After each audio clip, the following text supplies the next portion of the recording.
Alors, ce lien apparaît absolument fondamental dans l'histoire de quasiment toutes les nations, mais particulièrement dans l'histoire de la nation française. En premier lieu parce que la France est une nation fondamentalement marquée par l'idée d'unité. Unité territoriale, unité dynastique, unité géographique, unité historique, unité culturelle et spirituelle. Et les hommes qui ont contribué à maintenir et à manifester cette unité, essentiellement, étaient des chefs et des chefs militaires. Il n'est pas besoin de remonter jusqu'à Clovis pour s'en convaincre, mais toute l'histoire de France en est pétrie, de Jeanne d'Arc à Napoléon, en passant par Bayard, Louis XIV, Turenne et tant d'autres grands généraux ou simples combattants. Ce qui est certain, c'est que cette notion, sous les coups de la modernité, a perdu de son évidence. Et on voit dès la fin du XIXe siècle, au tournant du XXe siècle, un auteur comme Ferdinand Brunetière, le plus grand critique littéraire de l'histoire de France, l'homme qui a fait passer en quelque sorte l'idée d'évolution des genres de la biologie à la critique littéraire, s'inquiétait avec force et angoisse même de cette remise en question fondamentale du lien entre la nation et l'armée. À l'époque où il prononce l'une des 7 conférences que j'ai eu le bonheur de rééditer dans le cadre de cet ouvrage Discours de combat, donc publié aux éditions de l'Infini, dans le cadre de cette conférence prononcée le 26 avril 1899, Brunetière s'étonne très fortement des mises en cause de plus en plus fortes et chroniques qu'opèrent un certain nombre d'intellectuels par rapport à la nation et à l'armée, ou plutôt au lien entre la nation et l'armée. Il est le tenant pour sa part d'une conception fondamentalement démocratique de l'armée, une conception qui va avoir pour conséquence de mettre en avant le caractère absolument méritocratique et en même temps égalitaire de l'armée, qui joue de ce point de vue le rôle de grande niveleuse. Non pas du tout qu'elle fonctionne comme une sorte de vaste faucheuse, comme celle que l'on a vue mise en œuvre dans le cadre des démocraties de masse, des démocraties populaires, des régimes communistes ou nationaux-socialistes, mais au contraire parce qu'elle est une armée qui sait reconnaître les valeurs de chacun et en même temps, dans son recrutement, ne faire exception de personne. La conception qu'il a de l'armée, c'est une armée qui soit capable précisément de rassembler dans un même creuset des hommes venus de tous horizons, de toutes conditions, sans exception aucune. Il ne s'agit en aucun cas de reconstituer une armée de la masse qui serait réservée aux plus pauvres et dont pourraient aisément s'exempter les fils de riches, comme c'était le cas sous Louis-Philippe ou sous Napoléon III. Et c'est la raison pour laquelle il est, de manière peut-être un petit peu idéaliste, le partisan d'une armée fondamentalement nationale et en même temps fondamentalement démocratique en cette fin du XIXe siècle, à une époque même où les socialistes d'une part l'attaquent bille en tête et où d'autre part un certain nombre de grands patrons ou de censitaires, de partisans de la conception censitaire de la nation, eh bien, se dégagent de l'obligation militaire.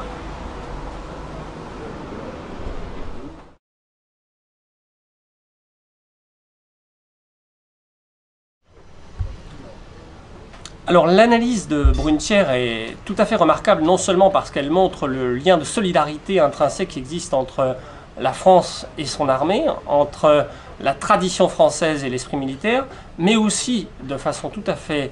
prophétique, et en tout cas anticipatrice à l'époque où il la formule, donc à la fin du XIXe siècle, parce qu'il montre combien, contrairement à ce qu'affirment les socialistes qui voient dans l'armée le principal champ d'expansion de l'impérialisme capitaliste, et qui donc n'ont d'obsession que de détruire la chose militaire et de casser l'institution militaire, lui voit au contraire dans l'armée le meilleur rempart précisément contre la propagation de cet esprit mercantile, usuraire, qui est le propre du capitalisme. Je vous lis quelques passages qui montrent son argumentaire à ce niveau-là. Nous voulons enfin, il nous faut une armée pour que dans une société comme la nôtre, il y ait quelque chose au moins qui contrebalance le pouvoir de l'argent. C'est ici que je fais appel aux socialistes avec la sympathie d'un homme qui est d'ailleurs assez éloigné de partager toutes leurs idées, mais qui a du moins ceci en commun avec eux, de ne vivre que de son travail. Suis-je, en tant qu'intellectuel, une classe dirigeante? Je n'en sais rien, répond Brunetière. Mais ce que je sais bien, c'est que j'ai, sinon la haine, du moins la défiance instinctive et invincible de la plutocratie. Et je dis à ceux de nos socialistes qui s'exaltent, pour ainsi parler, dans la défiance de l'institution militaire, je leur fais observer que le terme nécessaire, inévitable et dernier de cette politique économique, financière, industrielle, commerciale vers laquelle on les pousse, donc les socialistes, c'est justement la plutocratie. Vous voyez cette articulation fondamentale entre capitalisme, plutocratie et fausse résistance que pourrait manifester le socialisme. Vous accusez l'armée, comme on dit dans vos congrès, d'être l'instrument du capitalisme. Et non seulement elle ne l'est point, mais c'est elle qui, en limite, au contraire, les excède. Et dans un temps comme le nôtre, c'est elle, contre la tyrannie matérialiste de l'argent, qui demeure notre principale et presque notre unique sauvegarde. Pourquoi? Parce que l'armée met en avant des codes et des schémas de valeurs qui n'ont rien à voir avec ceux de l'argent. La logique du capitalisme, la logique usuraire, nous dit tout ce qui compte, c'est de t'enrichir. Voilà le vrai but de ton activité, le grand objet de ta vie. Enrichissez-vous, telle est la loi et les prophètes, dénonçait déjà Marx, pour mieux, en quelque sorte, vitupérer les faux prophètes du capitalisme. N'aie d'égard qu'à ta fortune, sans trop te soucier des moyens par lesquels tu vas l'acquérir, et demeure persuadé que les millions sentent toujours bon. Voilà, en quelque sorte, la maxime du capitalisme. Eh bien, ce que montre Brunetière, c'est précisément que l'armée met en avant des valeurs d'obéissance, des valeurs de dévouement, des valeurs d'honneur, des valeurs de respect, qui justement sont aux antipodes même de la logique utilitariste, de la logique égotiste, qui fait le fondement même du capitalisme.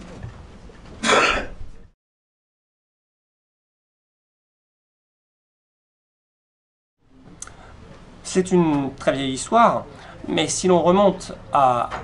la genèse même des socialismes, et si l'on regarde ce qui constitue leur corpus, on voit très nettement que l'idée d'unité qui fonde l'accord même, la communion dans l'idée de patrie, est quelque chose qui répugne fondamentalement aux socialistes. Parce que la patrie à laquelle il se rattache, lui, c'est la patrie des prolétaires. Et que la guerre qu'il voit se dessiner, ce n'est pas une guerre entre ceux qui sont les membres d'une patrie et ceux qui en sont les ennemis, mais c'est une guerre qui opposerait par nature ceux qui sont les possédants et ceux qui sont dépourvus de toute propriété, ceux qui n'ont d'autres moyens pour subsister que de vendre leur force de production. La patrie du socialiste, c'est précisément ce qui fonde son internationalisme, eh bien c'est la commune souffrance des prolétaires. On voit à partir de ce moment-là pourquoi les socialistes, tout au long du XIXe siècle, n'ont pu adhérer à l'idée même de militarisme, ou même plus simplement valider le principe d'une armée nationale. Ce sera en quelque sorte la grande dialectique, le grand tour de passe-passe sophistique d'un Jaurès, que de faire croire que la nation, l'amour de l'armée, est compatible avec la promotion de l'internationalisme socialiste. En réalité, cela n'a été possible, et il faut bien se souvenir à quelle date Jaurès publie ses publications consacrées justement à ce lien entre l'armée et la nation et le peuple. Eh bien cela n'est possible qu'à partir du moment où les socialistes auront en quelque sorte conquis les principaux postes politiques, les principaux axes, les principaux centres de domination, et où dès lors ils auront pu s'assurer en quelque sorte de la neutralité de l'appareil militaire, voire de son inféodation progressive aux idéaux qu'il cherchera à promouvoir. Ce sera tout l'enjeu des grands combats qui se mèneront entre 1880 et 1905 autour du contrôle de l'armée républicaine. Car rien ne faisait plus horreur aux théoriciens socialistes que ces armées de hobereaux ou de petits seigneurs telles qu'elles se développaient en Allemagne et telles qu'elles allaient structurer fondamentalement la Prusse, ou même plus simplement que cette armée de vieux aristocrates attachés à l'idée de loyauté, de service de la nation, nostalgiques de la monarchie, souvent professant une foi catholique sincère, mais qui de ce fait leur apparaissaient comme des ennemis tout désignés de la foi républicaine. Donc à partir de ce moment-là, dans leur esprit, qu'il s'agisse des socialistes allemands, Bebel, Liebknecht ou Marx, ou des socialistes français, Gued, Jaurès, il leur apparaissait impossible d'embrasser en quelque sorte la cause militaire, d'autant que, à leurs yeux, celle-ci empêchait précisément l'affirmation de l'unité prolétarienne et l'avènement de la société sans classe. Les choses vont effectivement radicalement changer à partir du moment où, via le jeu parlementaire, les socialistes réussiront à mettre le pied dans la machine républicaine et du coup à s'assurer le contrôle en quelque sorte d'une partie de l'état-major de l'armée. Mais ceci, dans presque tous les pays où le socialisme se sera imposé, ne se sera jamais fait sans la mise en œuvre d'un certain nombre de purges ou, de façon beaucoup plus hypocrite pour la France, l'établissement de fiches qui permettront d'envoyer en première ligne au front dès 1914 un certain nombre de généraux ou de soldats qui seront connus pour leur loyauté à l'idée monarchique ou leur fidélité au catholicisme. Donc on voit bien comment, fondamentalement, il existe une ambiguïté historique dans le rapport qu'entretiennent les socialistes par rapport à l'idée d'armée, tantôt vu comme un affreux démon qu'il faut exorciser et qui empêche précisément, qui est le bras armé en quelque sorte du capitalisme, et tantôt au contraire comme le protecteur absolu derrière lequel les intellectuels souvent démunis que sont les penseurs socialistes se réfugient dès que la nation est en danger. C'est en fait ce que l'on verra de manière extrêmement claire se manifester aussi bien dès 1914 avec la ruine en quelque sorte de l'idéal jaurésien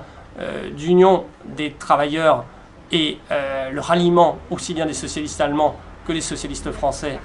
à la cause nationale via le vote des crédits de guerre, que plus récemment,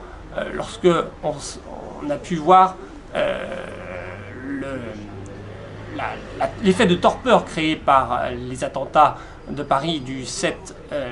janvier 2015 et ce ralliement soudain de gens qui étaient théoriquement de tradition antimilitariste, voire ou en tout cas pacifistes, voire antimilitaristes, et qui soudain se sont déclarés épris d'amour, ou en tout cas les plus résolus défenseurs d'une police et d'une armée dont on ne connaissait pas si fidèle soutien jusqu'alors.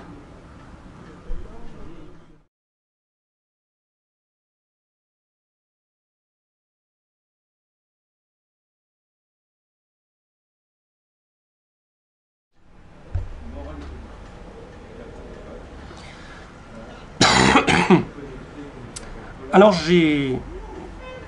décidé d'écrire un ouvrage consacré essentiellement à l'école, que j'ai sous-titré, donc j'ai intitulé De l'école et que j'ai sous-titré De sa destruction programmée et des moyens de l'en empêcher, parce que c'est là un sujet qui me tient d'une part tout particulièrement à cœur et que j'ai travaillé dans la durée en tant qu'enseignant, en tant que chercheur depuis plusieurs décennies. Il me semble que la crise de l'école telle qu'elle s'exprime et se déploie en France depuis désormais au moins 3 décennies est l'une des sources les plus manifestes de la crise morale et politique que nous vivons aujourd'hui. J'ai donc cherché dans cet ouvrage, paru donc aux éditions de l'Infini, à comprendre comment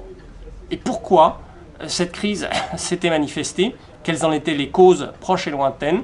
et en même temps quels étaient les remèdes que l'on pouvait apporter à cette crise qui n'en finit plus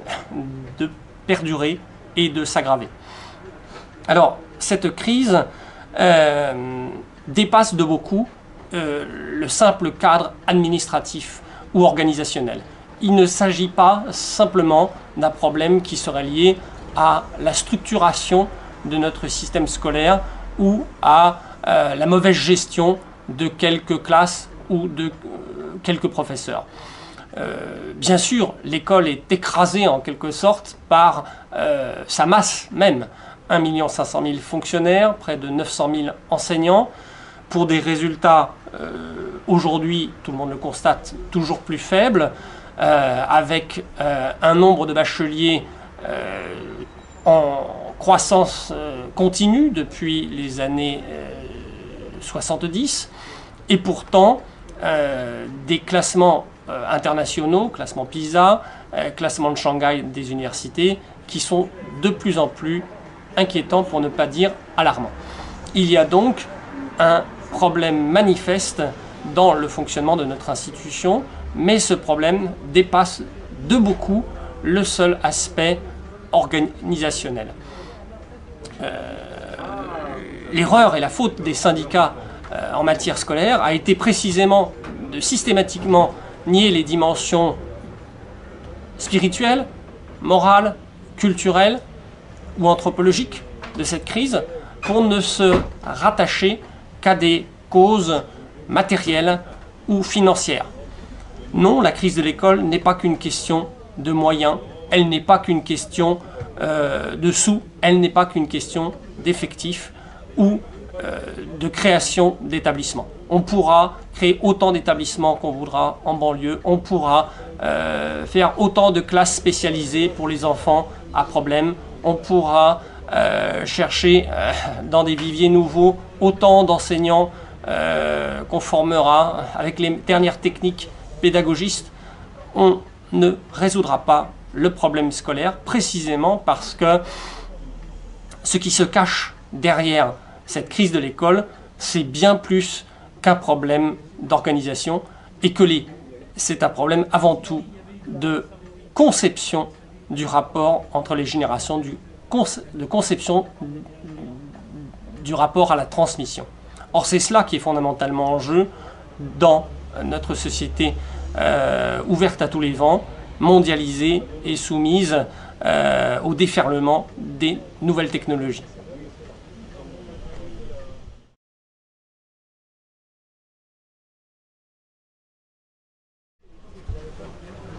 Alors les sources institutionnelles de la crise de l'école, elles sont nombreuses et pour un certain nombre assez facilement identifiables. Les premières, bien évidemment, on peut dire d'une certaine manière, c'est précisément d'abord et avant tout le désintérêt politique pour la chose éducative. Contrairement à ce que l'on pense, et en proportion inverse en quelque sorte de l'augmentation sans fin du budget de l'éducation nationale, les années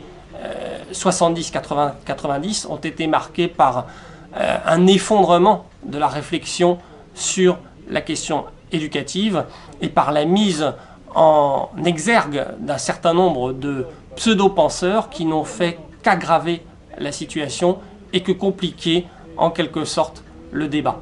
Le choix des mots lui-même est déjà révélateur. L'abandon même du principe de l'instruction publique était déjà à lui seul un révélateur. Il était la marque d'un renoncement de l'État à cette mission première et simple qui s'appelait la mission d'instruire. Or, lorsque l'on a prétendu substituer à l'instruction,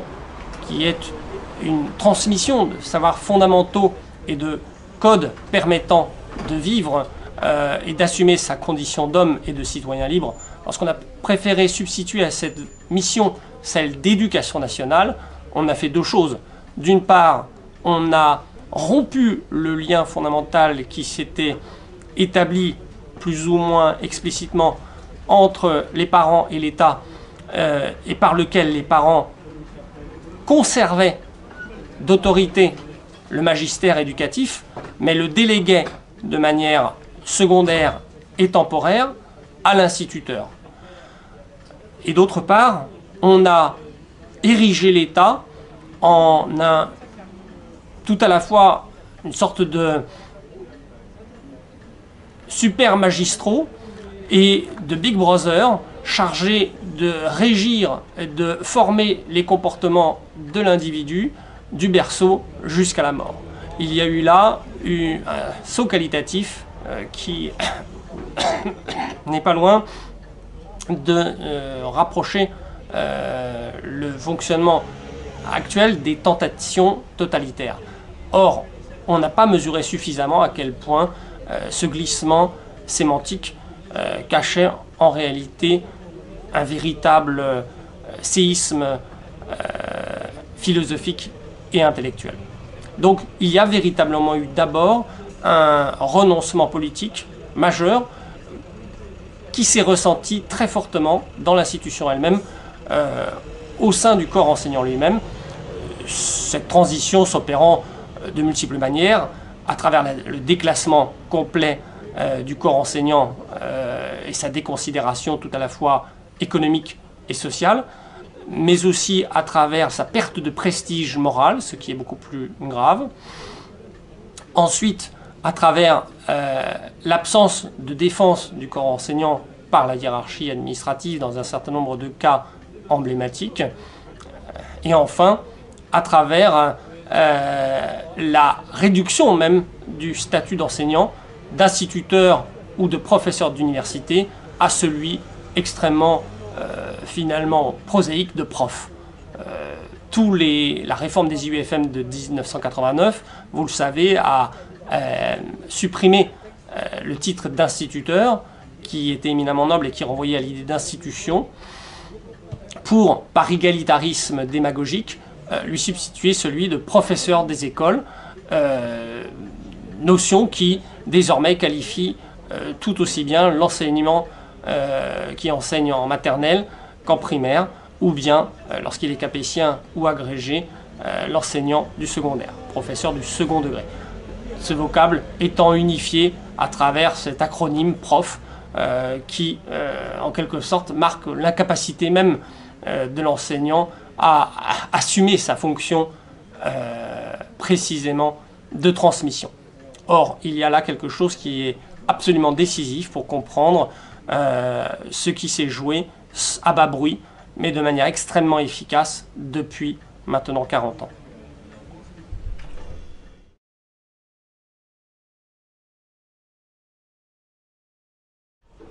Elles sont là aussi nombreuses et relativement aisées à identifier. Je les ai,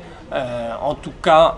pour une large part décortiquées dans mon ouvrage de l'école, paru donc aux éditions de l'Infini. L'une des principales sources, c'est bien évidemment l'irruption et l'explosion inimaginable des mass médias dans la société de consommation à partir des années 1960-1970. Songez qu'aujourd'hui, un enfant américain regarde plus de 6 heures par jour la télévision. Donc en termes d'engrammation cérébrale, en termes de formatage, la télévision occupe par semaine ou par année un volume supérieur à celui qu'occupe l'enseignement officiel sur les bancs de l'école. Donc ce seul élément est déjà un révélateur. Ensuite, on a vu une adaptation même des comportements à ces schémas télévisuels dominants, avec tous les habitus qui vont avec. Lorsque les élèves sont à la récréation, ils ne parlent pas de leur dernière lecture ou du dernier renseignement qu'ils viennent de recevoir. Ils parlent de la dernière série qu'ils ont vue la veille ou du dernier film qu'ils vont aller voir ou le lendemain. Donc on voit bien que l'irruption massive des mass médias, leur présence de plus en plus massive dans les foyers et dans les consciences est un des éléments clés qui a permis en quelque sorte à de nouveaux maîtres de prendre le pouvoir sur les anciens et en quelque sorte de se substituer aux éducateurs légitimes. Alors ce phénomène est allé de pair avec le développement de tout un ensemble de mécanismes de conditionnement pavlovien qui précisément ont eu pour but de transformer le petit homme en un futur consommateur docile et passif. Donc le matraquage publicitaire, le conditionnement télévisuel, la multiplication des séries abétissantes, de Dallas à Dynasty, en passant par Vive la vie, aux jeux les plus débilifiants, ou pire encore, aux émissions de télé-réalité dont sont gavés aujourd'hui les enfants de 5 ans à 18 ans. Tout cela a été dans le sens de la promotion d'une humanité décérébrée, sans repères et surtout sans racines intellectuelles et culturelles. Donc là, il y a eu un immense facteur de déstabilisation qui joue pour une très large part dans l'effondrement des systèmes scolaires en Europe et en Amérique du Nord. Alors bien sûr, il y a quelques exceptions, puisqu'il y a un certain nombre d'individus ou de communautés qui ont refusé d'être les victimes de ce type de dispositif et qui ont donc créé leur propre système de transmission. Mais précisément, lorsqu'on les étudie de près, on s'aperçoit qu'elles fonctionnent selon des codes et des schémas qui sont extrêmement éloignés, pour ne pas dire radicalement opposés à ceux qui sont promus par les médias dominants. L'autre grand facteur culturel qui explique, à la fois culturel et anthropologique, l'effondrement du système scolaire, c'est bien évidemment la déstructuration de la famille. À partir du moment où on a tué le père, en quelque sorte, où on en a rendu, si ce n'est impossible, du moins de plus en plus difficile l'exercice de la paternité, il est évident que le modèle même tout à la fois de la transmission et de cette verticalisation des rapports hiérarchiques entre les individus a disparu, et du coup l'autorité naturelle que l'enfant doit au maître a disparu de son côté. Donc il y a un lien manifeste entre l'effacement du père de la conscience occidentale et l'effondrement du système scolaire au XXe et au XXIe siècle, à partir, disons, des années 70.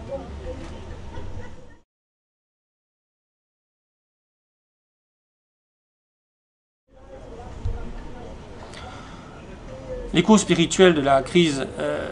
de l'école sont plus difficiles à discerner. Elles demandent une haute compétence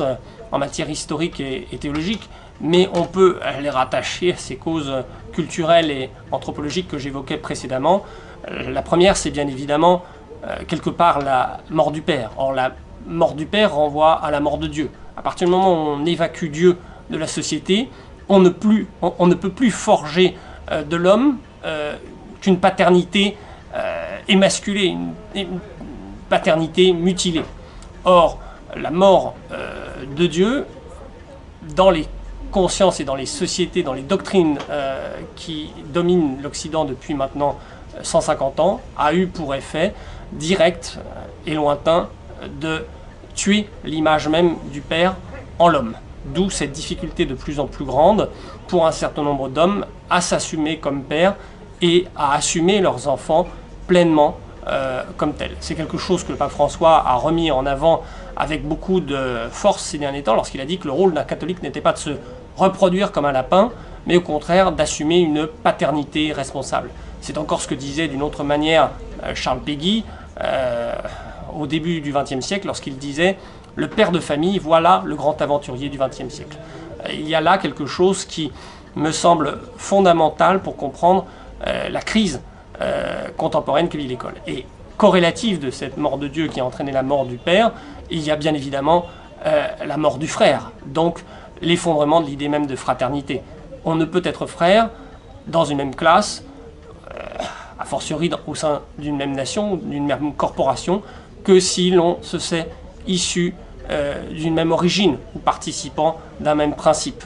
Et à partir du moment où on détruit ces principes fondateurs, où on dit qu'ils ne sont que de vaines chimères, ou pire, qu'ils n'ont jamais existé, et que la seule chose qui puisse nous réunir, c'est la volonté de vivre ensemble, alors effectivement, toutes les fraternités que l'on cherchera à bâtir ne seront que des fraternités de pacotille.